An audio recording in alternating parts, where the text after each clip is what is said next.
Her şey küçük bir çatlak ile başladı. Küçük ama çok küçük bir çatlak. Sonra o çatlak büyüdü, büyüdü ve bu hale gelmedi tabii ki. Ama müdahale etmezsek evi su basması içten bile değil. Ya içinde bulunduğu ahşap dolaba zarar verecek, ya su gideri yoksa bulunduğu yere su basacak. Alt kata kadar yolu var. Hiçbiri olmasa bile ay sonunda yüksek bir su faturası ile karşılaşacağınız garanti. Yol yakınken bozulmuş musluğu nasıl tamir ederiz? Nasıl değiştiririz? Hatta borunun içinde kırılmış musluğumuzu nasıl söker ve değiştiririz? Onu görelim. İyi de senin musluk kırık değil ki. Değil ama biraz sonra kırılacak. Bu benim bozuk musluğum. Şu anda su kaçırmıyor. Ama açma kapama yerini çeviremiyorum bile. Ve etrafında görmüş olduklarınız da oksitlenmeden kaynaklı. Yani kılcal kaçaklar var. Bu durum musluğun bir süre sonra daha fazla su kaçıracağını ya da su basıncı ile kırılacağını söylüyor bize. Böyle bir durumun biz evde yokken olmasını kimse istemez tabii. Önce hortumu söküyorum. Bu işlemi yaparken evin bütün suyunu kesmemiz gerekecek tabii ki. Hortumun somunu için 18-19 anahtar kullanıyorum. Evet. Tahmin ettiğimiz üzere hortumu sökmeye çalıştığımızda hortum elimizde kaldı. Başlığını çıkartmaya çalışalım, çıkartabilirsek. Bu vida döndü. Maalesef bu da gelmiyor. Şimdi İngiliz anahtarıyla sökmeye çalışalım. Döndürebildik bir miktar. Umarım kırmadan çevirebiliriz. Musluğu saat yönünün tersine doğru çeviriyoruz. Yanınızda bir havlu ya da bez olması işinize yarayacaktır.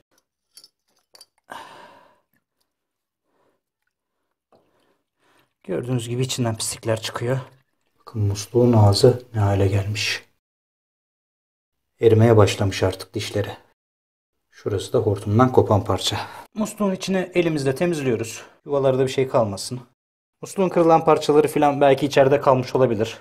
Eğer ki musluğumuz kırılsaydı M25-35 milimetrelik ters kılavuz ile bu musluğu yerinden sökecektik. Şuranın kırılmış musluk olduğunu farz ederseniz bunu içeri doğru bastırıp saat yönünün tersine çevirdiğimizde içeridekini çıkartacaktı. Bakalım hortumun içindeki kırılmış parçayı sökebilecek miyiz? Şuradaki yuvanın çok kısa olmasından dolayı ters kılavuz daha fazla ileri gidemiyor. İleri gidemediği için de bunu sökemiyoruz. Yani bu hortum artık işe yaramaz hale geldi. O yüzden hortumu da değiştirmek zorundayız. Yeni takacağımız musluk öncekine göre daha kaliteli bir musluk. Bunun etrafına ben teflon bant uygulayacağım. Sarım yönü aşağıdan yukarıya olacak şekilde dişlerin arasına teflon bant saracağım ki su kaçırmasın diye.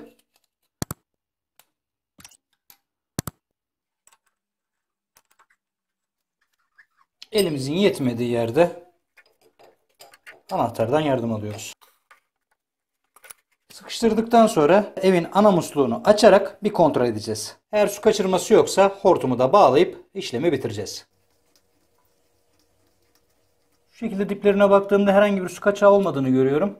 Demek ki montajımız düzgün olmuş. Şimdi son olarak hortum bağlantısını yapacağız. Teflon bant olduğu için sıkması zor oluyor. O yüzden anahtardan yardım alacağım. Şimdi kontrol etme vakti. Sifonumuz dolduktan sonra eğer su sızıntısı varsa şuradan elinize bir nem ya da ıslaklık gelecektir. Bunun en güzel kontrol yöntemi peçeteyle. Eğer peçeteyi sürdüğünüzde kupkuru ise demek ki herhangi bir sızıntı yok demektir. Oksitlenme durumu genelde musluğun kalitesi olmasından kaynaklanıyor. Müdahale ettiğimiz musluk görünür bir yerdeydi. Ancak bu durum dolap içinde bulunan musluklarda da olabilir. Bu yüzden musluklarınızda çatlama patlama olmaması için hele de siz evde yokken en azından 5-6 ayda bir kontrol etmekte fayda var. Ben Furkan Genç. Bir sonraki videoda görüşmek üzere. Hoşça kalın.